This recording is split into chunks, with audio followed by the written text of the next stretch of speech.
Gente, nesse momento vamos para as nossas leituras do dia. A nossa primeira leitura se encontra no livro de Neemias, capítulo 8, a partir do verso 1, que diz assim: Quando chegou o 7º mês, e os filhos de Israel já estavam morando em suas cidades, todo o povo se reuniu como um só homem na praça, diante do portão das águas, e pediram a Esdras, o escriba, que trouxesse o livro da lei de Moisés, que o Senhor havia ordenado a Israel. Esdras, o sacerdote, trouxe a lei diante da congregação, composta por homens, mulheres e todos os que eram capazes de entender o que ouviam. Era o primeiro dia do 7º mês. Esdras leu o livro em voz alta, diante da praça que fica em frente ao portão das águas, desde o amanhecer até o meio-dia, na presença dos homens, das mulheres e dos que podiam entender. E todo o povo tinha os ouvidos atentos ao livro da lei. Esdras abriu o livro à vista de todo o povo, porque se encontrava num lugar mais elevado do que o povo. Quando abriu o livro, todo o povo se pôs de pé. Esdras louvou o Senhor, o grande Deus, e com todo o povo, levantando as mãos, responderam: Amém, Amém. Inclinaram-se e adoraram o Senhor com o rosto em terra. Eles iam lendo o livro da lei de Deus, claramente, dando explicações, de maneira que o povo entendesse o que lia. Neemias, que era o governador, e Esdras, sacerdote e escriba, e os levitas que ensinavam o povo, disseram a todos: Este dia é consagrado ao Senhor nosso Deus, e por isso vocês não devem prantear nem chorar, porque todo o povo chorava ouvindo as palavras da lei. Então lhes disse: Vão para casa, comam e bebam o que tiverem de melhor, e mandem porções aos que não têm nada preparado para si, porque este dia é consagrado ao nosso Senhor. Portanto, não fiquem tristes, porque a alegria do Senhor é a força de vocês. Esta é a palavra do Senhor, demos graças a Deus. A nossa segunda leitura do dia está no livro de 1 Coríntios, carta de São Paulo aos Coríntios, a partir do capítulo 12, verso 12. Diz o seguinte: Porque assim como o corpo é um e tem muitos membros, e todos os membros, mesmo sendo muitos, constituem um só corpo, assim também é a respeito a Cristo. Pois em um só Espírito, todos nós fomos batizados em um só corpo, quer judeus, quer gregos, quer escravos, quer livres, e a todos nós foi dado de beber de um só Espírito. Porque também o corpo não é só um membro, mas muitos. Se o pé disser, porque não sou mão, não sou do corpo, nem por isso deixa de ser do corpo. Se o ouvido disser, porque não sou olho, não sou do corpo, nem por isso deixa de ser corpo. Mas todo o corpo fosse olho, onde estaria o ouvido? Se todo ele fosse ouvido, onde estaria o olfato? Mas Deus dispôs os membros, colocando cada um deles no corpo como quis. Se todos, porém, fossem um só membro, onde estaria o corpo? O certo é que há muitos membros, mas um só corpo. Os olhos não podem dizer à mão: não precisamos de vocês. E a mão não pode dizer aos pés: não preciso de vocês. Pelo contrário, os membros do corpo que parecem ser mais fracos são necessários, e os que nos parecem menos dignos no corpo, a estes damos muito maior honra. Também os que em nós não são decorosos, revestimos de especial honra, ao passo que os nossos membros nobres não têm necessidade disso. Contudo, Deus coordenou o corpo, concedendo muito mais honra àquilo que menos tinha, para que não haja divisão no corpo, mas para que os membros cooperem com igual cuidado em favor uns dos outros, de maneira que, se um membro sofre, todos sofrem com ele, e se um deles é honrado, todos os outros se alegram com ele. Ora, vocês são o corpo de Cristo e individualmente membros desse corpo. A uns Deus estabeleceu na igreja primeiramente apóstolos, em segundo lugar profetas, em terceiro lugar mestres, depois operadores de milagres, depois os que têm dons de curar, ou de ajudar, ou de administrar, ou de falar em variedade de línguas. Será que são todos apóstolos? Será que são todos profetas? Será que são todos mestres? Será que são todos operadores de milagres? Será que todos têm dons de curar? Todos falam em línguas? Todos têm o dom de interpretar essas línguas? Entretanto, procurem com zelo os melhores dons. Essa palavra do Senhor, damos graças a Deus.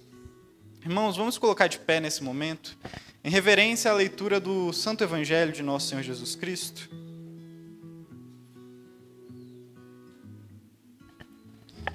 Vamos clamar isso juntos? Aleluia, aleluia, aleluia. Percorria Jesus toda a Galileia, ensinando nas sinagogas, pregando o evangelho do reino e curando toda sorte de doenças e enfermidades entre o povo. Aleluia, aleluia e aleluia. Ouçamos o evangelho de nosso Senhor Jesus Cristo, segundo São Lucas, capítulo 4, versos de 14 a 21. E glória a vós, Senhor. Então, Jesus, no poder do Espírito, regressou para a Galileia, e a sua fama correu por toda a circunvizinhança, e ensinava nas sinagogas, sendo glorificado por todos. Indo para Nazaré, onde fora criado, entrou num sábado na sinagoga, segundo o seu costume, e levantou-se para ler. Então lhe deram o livro do profeta Isaías, e abrindo o livro, achou o lugar onde estava escrito: O Espírito do Senhor está sobre mim, pelo que me ungiu para evangelizar os pobres. Enviou-me para proclamar libertação aos cativos e restauração da vista aos cegos, para pôr em liberdade os oprimidos e para pregoar o ano aceitável do Senhor. Tendo fechado o livro, devolveu-o ao assistente e sentou-se. E todos na sinagoga tinham os olhos fitos nele. Então passou Jesus a dizer-lhes: Hoje se cumpriu a escritura que acabais de ouvir. Este é o Evangelho do Senhor. Louvado sejas, ó Cristo. Amém, meus irmãos? Nesse momento, vamos estender nossas mãos e orar pelo nosso pastor que vai trazer a palavra de hoje, o Jaime vô, ou o Jaime pai do Jaime. Vamos orar por ele. Pode vir aqui. Senhor, Deus Todo-Poderoso e Misericordioso, que nos trouxeste em segurança até o começo deste novo dia. Defende-nos hoje com teu grande poder. Não permite que caiamos em pecados ou andemos descuidados e desgarrados como ovelhas perdidas. Mas enche-nos do teu Espírito Santo e guia-nos, ó Pai, nessa santa reflexão e meditação da sua palavra, para que a tua palavra não só fale com as nossas mentes, mas também com os nossos corações. Que saiamos daqui, Senhor, transformados pelo teu Espírito e pela tua palavra, parecendo mais Cristo e menos com nós mesmos. E que o teu servo, Jaime, Senhor, fale conosco nessa manhã. Que ele não se desvie, Pai, mas pregue a tua palavra. Por Jesus Cristo, nosso Senhor. Amém. Glória a Deus. Graça e paz, irmãos. Amém? Aleluia. Eu queria que você fechasse os seus olhos nesse instante. Vamos orar mais uma vez. Não é que a oração do André não valeu, mas eu gostaria que você orasse comigo mais uma vez. Pai, em nome de Jesus, nessa manhã nós estamos aqui reunidos em teu nome e estamos aqui para ouvir a sua palavra. E a sua palavra é viva e eficaz e ela é mais cortante do que espada de dois gumes. Ela penetra até o ponto de separar, dividir alma e espírito, juntas e medulas. E ela penetra até o ponto de separar essas coisas, Pai, nos mostrando verdadeiramente o conhecimento do Senhor. Pai, muito obrigado pela sua palavra. Te pedimos, Pai, fala conosco aos nossos corações nessa manhã. Nós te pedimos em nome de Jesus. Você pode dizer amém, irmãos? Glória a Deus. Eu gostaria de iniciar essa palavra falando algo para vocês que não é que está fora do contexto, não, mas na verdade está dentro. O capítulo 9 de Isaías, o Isaías é o profeta que mais falou sobre Cristo, né? Se você ler boa parte daqueles 66 capítulos que Isaías escreveu, ele vai falar muito sobre Jesus. Ele vai profetizar, e é interessante que 700 anos antes de Cristo, Isaías profetiza essas palavras. E olha aqui o que ele diz no capítulo 9. Capítulo 9, versículo 1 diz assim: apesar de tudo, Eis que não haverá mais escuridão para todos quanto estavam desesperançados.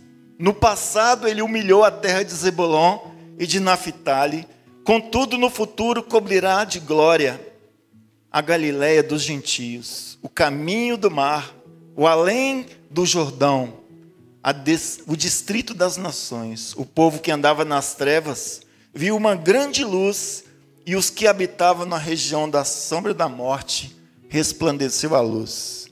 Interessante que quando a gente observa esses textos, a palavra de Deus nos ensina que Jesus ele começou a pregar exatamente no lugar mais improvável que se poderia pregar, não é mesmo? A palavra de Deus diz que Jesus não começou a pregar lá no templo de Jerusalém, onde o povão se reunia para glorificar a Deus, para ali fazer os seus ritos constantes. Jesus escolhe o lugar lá no norte de Israel, a parte mais rejeitada. Nem judeus eles eram considerados, porque eles eram chamados de Galiléia dos gentios. Gentio, você sabe que a palavra gó em gentio quer dizer não judeu. Eles nem eram considerados judeus. Por quê? Porque mais ou menos 1000 anos antes de Cristo houve um cisma, houve uma separação entre a tribo de Israel. Os judeus ficaram do lado sul, em Jerusalém, onde é capital, onde estava o templo que Salomão tinha construído, e a parte norte houve uma separação. Então um rei chamado Jeroboão, ele separou as nações, separou as outras 10 tribos, e eles mudaram para o norte. Lá eles fizeram uma capital, né, que era Samaria. E os samaritanos, até na época de Jesus, eles eram rejeitados, porque o judeu ele se recusava a passar pela terra do samaritano, ele dava uma volta muito grande só para não passar na Samaria. E a mesma forma eram os samaritanos, eles não queriam nada com os judeus. Mas Jesus quebrou essa ideia quando ele pregou para aquela mulher samaritana, no capítulo 4 do Evangelho de João. Quando ele encontra com ela ali e pede a beber a ela, uma mulher samaritana. Uma coisa mais diferente. Jesus quebrou muitos paradigmas daquela época, sabe? E é nesse lugar, bem rejeitado, bem longe da realidade, da espiritualidade, né? Pelo menos, entre aspas, onde o povo se reunia no templo. Jesus não escolheu aquele lugar, mas ele vai ali na Galiléia dos gentios, é naquele lugar ali, na cidade chamada Nazaré, né? Porque se você ver a sequência da palavra de Deus, você vai ver o seguinte: o processo é assim: Jesus é batizado por João Batista, depois ele é levado para o deserto, né, para ser tentado pelo diabo. Ele passa todo aquele processo ali. Depois, o que ele faz? Ele é batizado no Jordão, né? E ali ele viaja. A Bíblia diz que ele viaja para Galiléia, viaja para a parte norte. E é nessa parte norte, no lugar onde ele nasceu, sabe? Ele chega ali e começa onde ele tinha crescido, na verdade, né? Porque ele tinha nascido em Belém. Depois ele vai para essa região da Galiléia, Cafarnaum, aqueles lados ali. Ele começa, né, o seu ministério. Ele entra numa sinagoga onde as pessoas se reuniam, e ali ele lê esse texto que o André leu aqui, sabe? E o que a palavra diz? A Bíblia diz que ele entra, no Evangelho de Lucas, capítulo 4, e Jesus viajou para Nazaré, onde havia sido criado, e conforme o seu costume, no dia de sábado entrou na sinagoga e posicionou-se em pé para fazer a leitura. E foi-lhe entregue o livro do profeta Isaías. Desenrolando-o, achou o lugar onde está escrito: o Espírito do Senhor está sobre mim, porque me ungiu para pregar o evangelho aos pobres. Ele me enviou para proclamar a libertação dos aprisionados, a recuperação da vista aos cegos, para restituir a liberdade aos oprimidos e promulgar a época da graça do Senhor. Interessante que depois desse versículo, o profeta Isaías, ele fala assim, a falar sobre a vingança do Senhor, mas Jesus, ele para nesse texto, para nessa parte, né, e fala, apregoar o ano aceitável do Senhor, sabe? E de repente ele fecha, enrola aquele rolo de novo, entrega para o assistente e diz assim, hoje se cumpriu essa profecia. Que coisa interessante, né? Jesus, ele fala, hoje se cumpriu essa palavra se cumpriu em mim. E de repente as pessoas começam cria-se um burburinho ali dentro da sinagoga, algumas pessoas falam assim, que interessante, porque as palavras dele tinham muita graça, mas outros começaram a dizer assim, olha, esse cara não é o filho do carpinteiro? Esse cara não é o filho de José, filho de Maria? E eles começam a desconfiar. E Jesus, ele usa uma palavra assim, olha, certamente, vocês vão usar um termo bem conhecido, médico, cura-te a ti mesmo. Já que é você mesmo, então se cura. Cura-te a ti mesmo. Mas Jesus fala assim, não há profeta sem honra, a não ser na sua própria casa. A Bíblia diz que eles pegam, o único que relata isso é o João, né? Eles levam ele a um precipício para lançá-lo de lá de cima. Mas acontece diferente, ele sai no meio do povo. Quem assistiu aquele livro, quem assistiu aquele filme, ou já está assistindo The Chosen, né? Quando eles levam Jesus ali para jogar do precipício ali, ele fala para ex-amigos dele, fala assim, hoje não, agora não. E ele sai no meio do povo e vai para outro lugar. Interessante, irmãos, que Jesus, tudo que ele fazia, eu fico imaginando Jesus se vendo dentro das Escrituras. Eu fico imaginando Jesus, desde que ele nasceu, ele se vendo, cada momento que ele lia um texto, porque aos 12 anos, uma criança já tinha que ter conhecido boa parte da Torá, que são 5 livros do Pentateuco e mais os Salmos. Ele tinha que conhecer aquilo ali de cor. E cada momento que Jesus lia aquilo ali, ele se via ali dentro das Escrituras. Aqui está falando de mim. Que coisa interessante, sabe? Jesus tinha uma graça muito grande, porque, engraçado que Isaías, apesar de tudo, no capítulo 53, ele fala que Jesus ele não tinha aparência. A aparência dele não era uma aparência uma pessoa que chamava atenção para si, sabe? Ele não era esse tipo de pessoa que a gente vê muito hoje, aquele cara que se cuida, que vai no salão, o homem que vai no salão, se cuida, fica bonitão.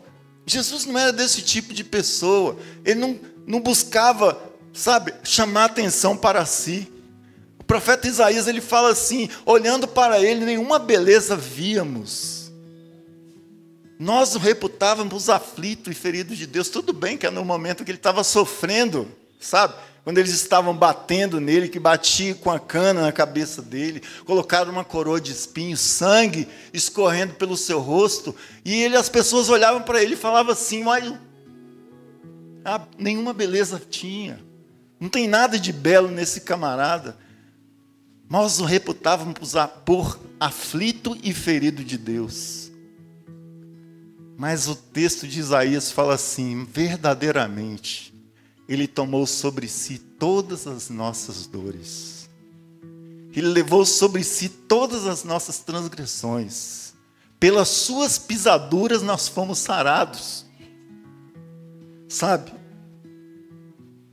E a Bíblia diz assim, ele verá o fruto do seu trabalho e se alegrará com isso, sabe? Ele pode olhar hoje para essa igreja e dizer assim, que pessoas belas, que pessoas maravilhosas que estão aqui.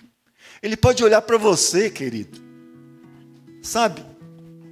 Mas esse ministério começou lá. no capítulo 61, né?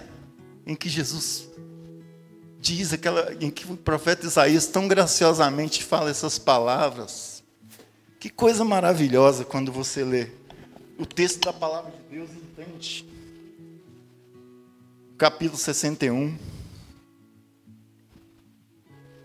Diz assim: eis que o Espírito do Senhor está sobre mim, porque o Senhor me ungiu para anunciar a boa nova aos pobres. Tem uma tradução que fala evangelho. O Júnior já até falou sobre isso muitas vezes aqui. A palavra evangelion no grego significa boas novas, significa notícias boas.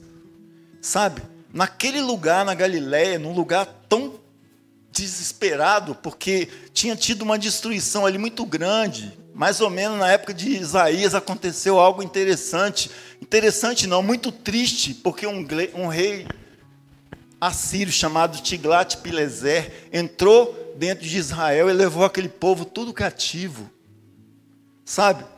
E segundo a história, não sei se você já leu a história dos assírios, era muito melhor você ser escravo de qualquer outro do que ser escravo dos assírios, porque eles pegavam as pessoas e esfolavam literalmente a pessoa viva. Todos os prisioneiros de guerra eram esfolados, eles arrancavam parte da pele das costas da pessoa, até a pessoa morrer, eles iam torturando a pessoa até ele morrer. Por isso que quando a gente encontra Jonas falando assim, ó, que o povo merece salvação, não. Quando Deus fala para Jonas pregar em Nínive, que era a capital da Assíria, Jonas foge para outro canto, porque ele não queria que aquele povo fosse salvo, sabe? Porque era muito melhor ser preso por um outro povo do que ser preso pela Assíria, porque eles arrancavam parte do corpo da pessoa, sabe? E ali a gente vê que Jesus, ele ama todas as pessoas. Mais tarde Deus fala com Jonas, assim, olha Jonas, você é um cego, você está mais cego do que eles não conseguem enxergar um palmo além dos seus olhos. Mas sabe, Jonas, esse povo aí eu amo eles da mesma forma. Eles não são diferentes do seu povo judeu, não, eles são diferentes, eles são da mesma forma, eu amo eles do mesmo jeito. Eu amo todos do mesmo jeito. E Jonas, ele tinha um pensamento totalmente retrógrado, mas a palavra de Deus diz que ele vai lá e prega em Nínive, e 120 mil assírios aceitam a palavra de Deus e se arrependem. Até os animais tiveram que jejuar. Coisa mais interessante, nunca vi isso acontecer na Bíblia, mas o rei obriga todo mundo a jejuar, até os animais. O que vale um coração, o que Deus quer que o homem faça, é que ele se arrependa. E é isso aqui que Jesus, esse cenário que Jesus chega aqui. Ele me ungiu para pregar as boas novas de salvação. E essas boas novas são transferidas para nós hoje. Como igreja, nós somos levados a dizer para as pessoas o quanto Jesus as ama. Sabe, irmãos, nós vivemos um tempo em que vemos pessoas totalmente depressivas, até mesmo dentro da igreja, mas Jesus quer curar essas pessoas, sabe por quê? Olha o que diz a palavra aqui. Anunciar as boas novas aos pobres, enviou-me para cuidar dos que estão com o coração quebrantado, proclamar liberdade aos cativos, libertação do mundo das trevas aos prisioneiros da escuridão. Eu sei que se você chegar numa igreja pentecostal ou neopentecostal hoje e falar assim, eu estou com um quadro de depressão muito alto, ele vai dizer assim, você está endemoniado, você precisa de cura, você precisa ser curado. Aquela pessoa precisa realmente ser curada do seu estado de depressão, mas dizer que a pessoa está endemoniada por causa disso é demais. Sabe, irmãos, mas nós como igreja, nós devemos dizer para as pessoas, olha, Jesus, ele transforma vidas. Jesus vai mudar a sua vida. Jesus vai transformar o seu coração. Por isso que ele veio, para libertar os cativos, para transformar aqueles que estão com problemas depressivos, aqueles que estão com todo tipo de doença dentro do seu coração. Deus quer transformar a vida dessas pessoas e Ele quer usar você, querido. É você curado, transformado, e você vai dizer para aquela pessoa assim: olha, Deus tem um plano na sua vida. Deus vai transformar a sua vida. Deus vai te tirar dessa situação, sabe? Mas é necessário que você creia na palavra de Deus também. Até que ponto você tem crido na palavra de Deus, querido? Até que ponto você tem ouvido a palavra de Deus? Aleluia. Em Atos capítulo 10, versículo 38, Jesus diz uma palavra, Pedro, inspirado pelo Espírito Santo, ele diz assim, ele está pregando na casa de um homem chamado Cornélio, um gentio, foi o primeiro gentio a se converter. E ele chega na casa de Cornélio e fala assim: vocês nunca ouviram falar sobre Jesus? E ele diz assim: como Deus ungiu a Jesus de Nazaré, com o Espírito Santo e com poder, o qual andou fazendo bem, curando a todos os oprimidos do diabo, porque Deus era com ele.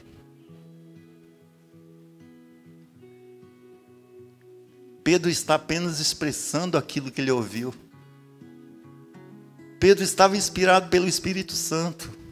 E nós também, como servos, como homens de Deus, como mulheres de Deus, como crianças de Deus, nós devemos dizer a mesma coisa. Olha, vocês precisam ser curados, vocês precisam ser transformados.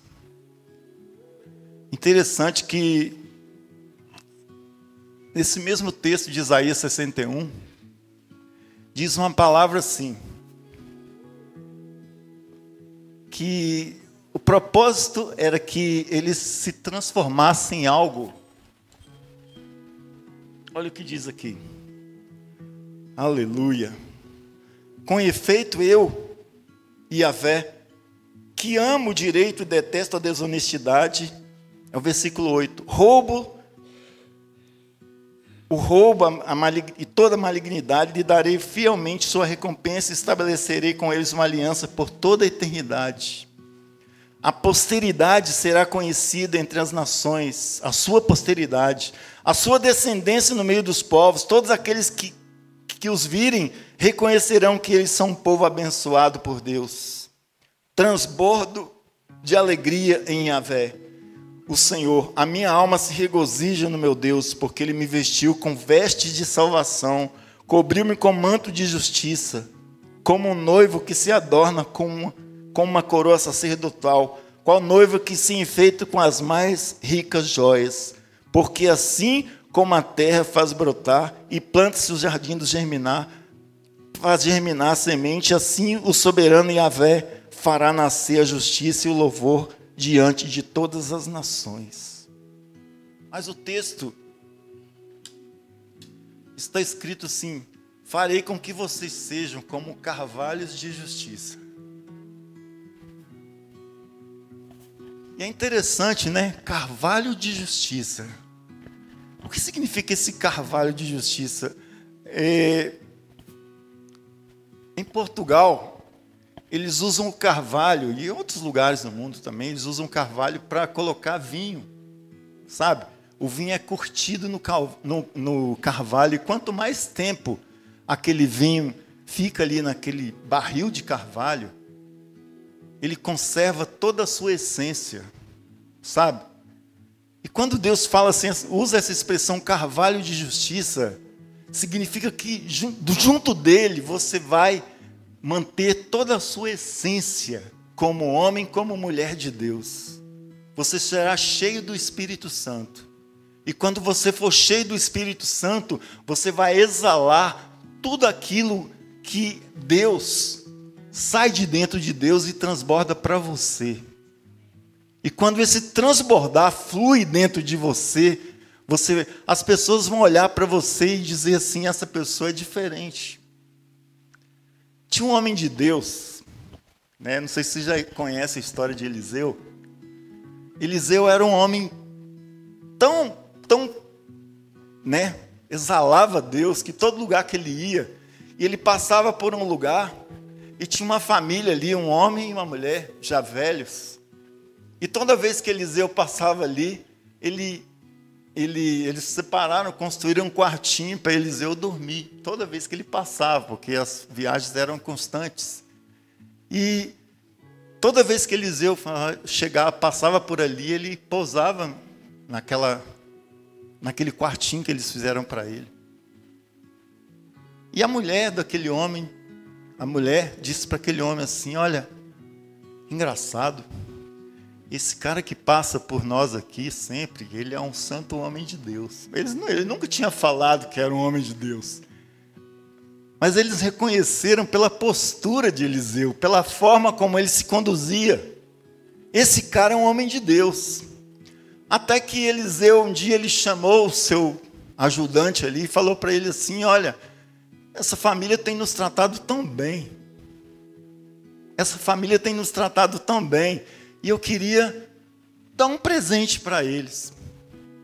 E aquele servo vai lá e olha aquela família e fala assim: olha, volta para Eliseu e fala assim: olha, Senhor, eles são pessoas têm muito dinheiro. Dinheiro eles têm. A única coisa que falta a eles é um filho.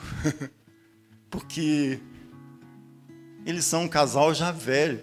E Eliseu manda chamar aquela mulher e fala assim: olha, dentro de 1 ano você vai ter um filho. Que coisa interessante, né? Dentro de 1 ano você vai ter um filho. Aquela mulher fala assim: Senhor, me ajuda aí, né? Eu já estou com meus 80 anos de idade. Como é que eu vou ter um filho nessa idade? E Eliseu não fala nada, vai embora. Dentro de 1 ano, Eliseu passa lá e fica sabendo que aquela mulher estava com um filho. Que coisa maravilhosa, né? Eu não sei o que você tem pedido a Deus, meu amado. Eu não sei qual tem sido a sua postura diante de Deus. Mas Ele ainda faz milagre da mesma forma como Ele fazia na época de Eliseu. O que você quer? O que você deseja? Qual o desejo do seu coração? Ora junto com sua esposa. Fala com ela. Vamos orar junto por isso? Sabe? E aquilo vai fortalecer mais ainda, porque você vai estar junto com ela. Você vai estar pedindo junto: Senhor, eu quero isso. Sabe? Eu sei que tem pessoas que têm filho demais. Ontem eu estava vendo a história de uma mulher que teve 69 filhos. 69 filhos. Uma mulher. Ela teve vários partos de trigêmeos, de quadrigêmeos. Uma mulher só. Então, aquilo ali já tem... aquilo ali foi com abundância mesmo, né? Eu não sei se ela pediu isso, era uma russa. Mas eu quero te dizer uma coisa, meu querido. O Senhor Jesus, certa vez, Ele chamou os seus discípulos e disse assim: vem cá. Olha, até agora vocês não me pediram nada. Pede e recebeis, para que a vossa alegria seja completa. O desejo do coração de Deus, amados, é que você tenha a sua alegria completa. Eu sei que nós temos, né? Eu sei que você já mancomunou tanta coisa aí para pedir a Deus. Nossa, Senhor, eu queria tanto acertar na Mega Sena, sair dessa vida de marasmo. Eu queria tanto isso, queria tanto aquilo. Senhor, me abençoa. Sabe, irmão, Deus conhece o seu coração. Vitor está olhando ali para mim. E eu fico imaginando o Vitor assim: o que eu quero? O que eu peço? Pede. A palavra de Deus diz: pedi, dá-se-vos-á, Mateus 7,7. Buscai e achareis, batei e abre-se-vos-á. Por isso o que pede, recebe. O que busca, encontra. E o que bate, abre-se-lhe-á. Porque qual de vós, que se um filho lhe pedir um pão, lhe dará ele uma pedra? Ou se pedir um peixe, lhe dará um escorpião? Eu acho que você deseja o melhor para o seu filho. Deus tem algo para você, irmãos, nessa manhã. Abre o seu coração. Coloque a sua vida na presença de Deus. Sabe? Eu tinha tanta coisa para falar hoje para você. Porque eu fico muito tempo sem pregar. Eu falei com o Júnior assim, olha, eu prefiro ficar na minha. Aí fica você e o André aí, o Vitor, né? O Bill aí pregando. E outras pessoas. Eu fico na minha, eu fico tranquilo. Eu estou só ouvindo. Ultimamente eu tenho só ouvido.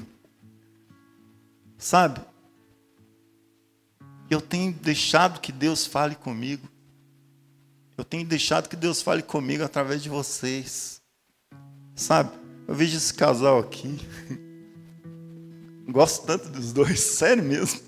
Não estou separando vocês especificamente, não, mas eu gosto muito de vocês, do filho de vocês, o Enzo. A menininha, que é uma gracinha de menino, sabe?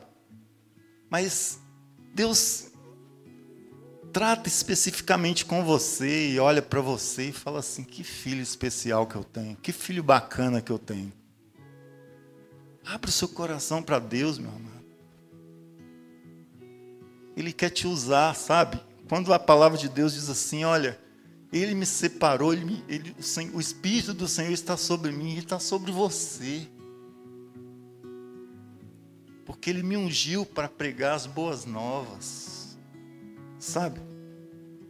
Nós vivemos em um mundo, eu tenho certeza que você tem um vizinho com problema.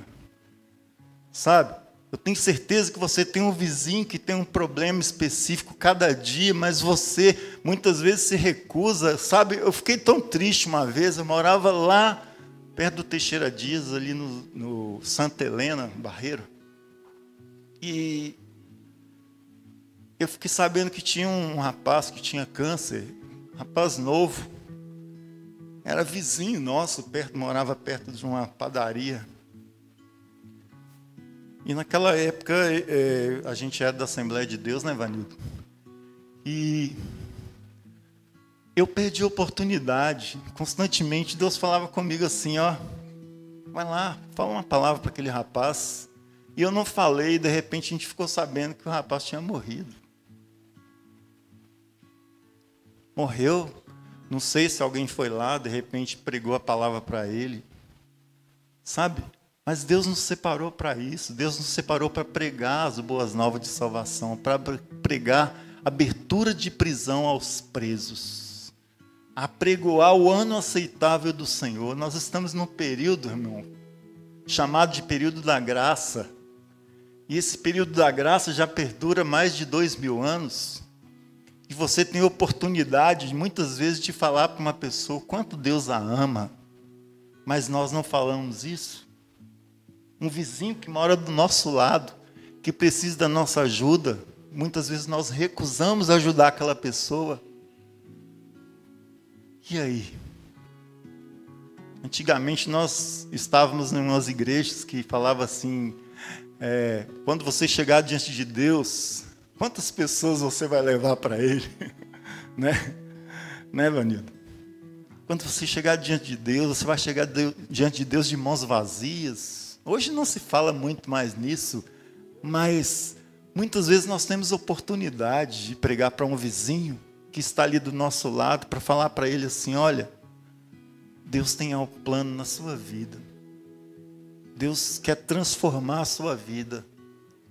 Deus quer trabalhar na sua vida, para que você possa depois ajudar outras pessoas. Mas muitas vezes nós nos recusamos a isso. Abertura de prisão aos presos. Quantas pessoas presas por Satanás e nós perdemos a oportunidade de dizer para elas.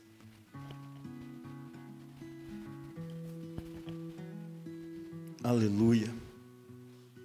Cuidados que estão com o coração quebrantado, proclamar liberdade aos cativos, libertação do mundo das trevas aos prisioneiros da escuridão. Anunciar a todos o ano aceitável do Senhor, o dia da vingança do nosso Deus, para consolar todos os que andam tristes, Dá a todos os que estão de luto amargura em Sião, uma linda coroa em vez de cinza, óleo de júbilo em vez de pranto, um manto festivo de louvor em lugar de um espírito abatido. Aleluia. Em lugar de um espírito abatido, eles serão chamados carvalho de justiça, plantação de Yahvé, para a manifestação do esplendor da sua glória. Eles reconstruirão as velhas ruínas e restaurarão os antigos escombros, renovarão as cidades assoladas que têm sido destruídas de geração em geração. Não perca essa oportunidade, meu amado. Não perca essa oportunidade que você tem. Amém? E Deus possa te abençoar grandemente. Queria chamar a Tis aqui, nós vamos cantar uma música. O Efraim, cadê o Efraim? Neemias. Oi?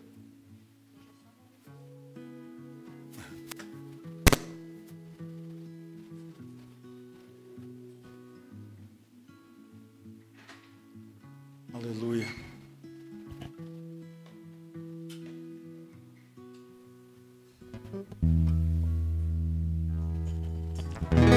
Você pode ficar de pé, irmão, por favor?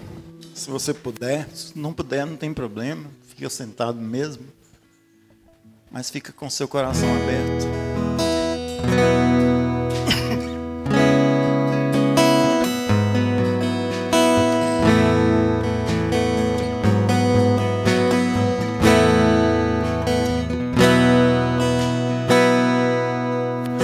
O Espírito do Senhor está presente para consolar. É Deus presente exalando vida, força para caminhar. O Espírito do Senhor está presente para consolar. É Deus presente exalando vida, força para caminhar. Ele nos ungiu para pregar libertação e quebrar cadeias e a restaurar os corações e anunciar o ano aceitável do Senhor, a fim de que se chame, a fim de que se chame, a fim de que se chame carvalho de justiça. Ele nos ungiu para pregar libertação e quebrar cadeias e restaurar os corações e anunciar o ano aceitável do Senhor, a fim de que se chame, a fim de que se chame, a fim de que se chame carvalho de justiça, a fim de que se chame, a fim de que se chame, a fim de que se chame carvalho de justiça. Aleluia. Pai, em nome de Jesus, queremos te agradecer pela sua palavra. Pedimos que o Senhor venha derramar sobre nós o teu Espírito, Senhor.